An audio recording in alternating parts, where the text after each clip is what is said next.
Hello. This is Zach with musclesandveggies.com. Today I wanted to talk to you guys about the number one thing that you can do this 2020 to balance your health, to lose weight, to feel better. The number one thing that I'm going to recommend in 2020 is cut out late night eating. There was just a 2019 study published in Japan. And actually, this was 19,000 Japanese women were surveyed. And in that survey, they asked them those who ate an early dinner with no snacking, those who had a late dinner, and those who had a late night snack.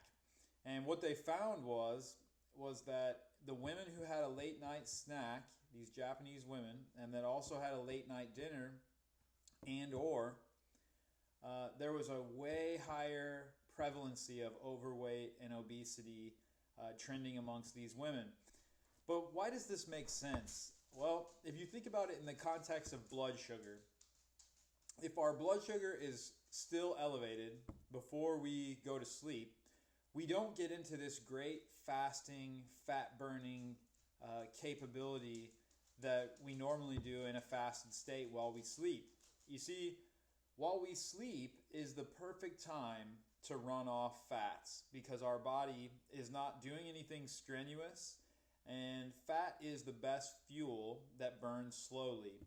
So when you're doing something hard and fast, like lifting weights or sprinting or something like that, you are burning carbohydrates, not fat. When you're doing something slow, like walking, hiking, sleeping, things like that, and your blood sugar is low, then you are burning or oxidizing fat as fuel. So people may be struggling to lose that last 5 or 10 pounds, and maybe it's because their blood sugar is not regulated. Maybe they're eating too late at night. We want to make sure that dinner is at least 3 to 4 hours before bed, no snacking after that. This allows us to have that 3 or 4 hours to digest our food, lay down in bed, and go to sleep in a lower blood sugar, better fasted state than if we were to eat right before bed. This also pertains to drinking alcohol late at night. It also raises your blood sugar. So what happens when we have higher blood sugar and we go to bed? Well, then we don't burn fat efficiently. It messes with our sleep cycles because our blood sugar is actually elevated for when it does actually come down, when insulin does its job.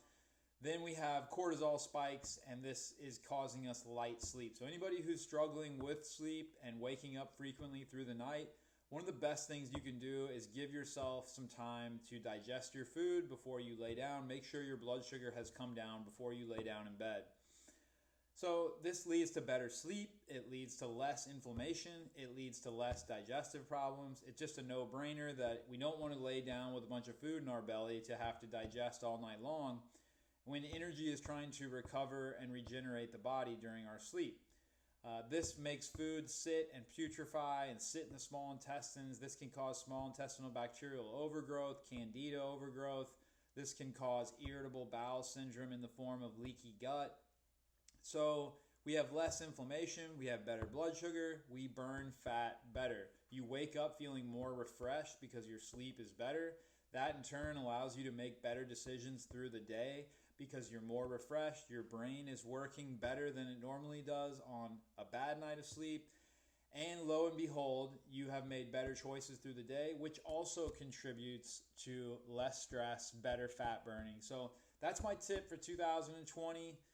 Limit the late night eating to 1 or 2 nights a week, and no late dinners.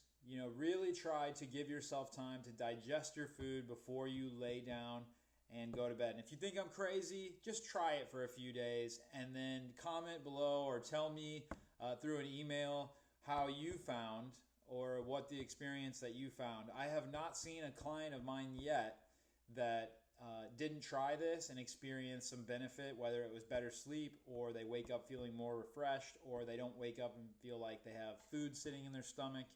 So give this a try. This is Zach with Muscles and Veggies. More tips to come. Stay tuned.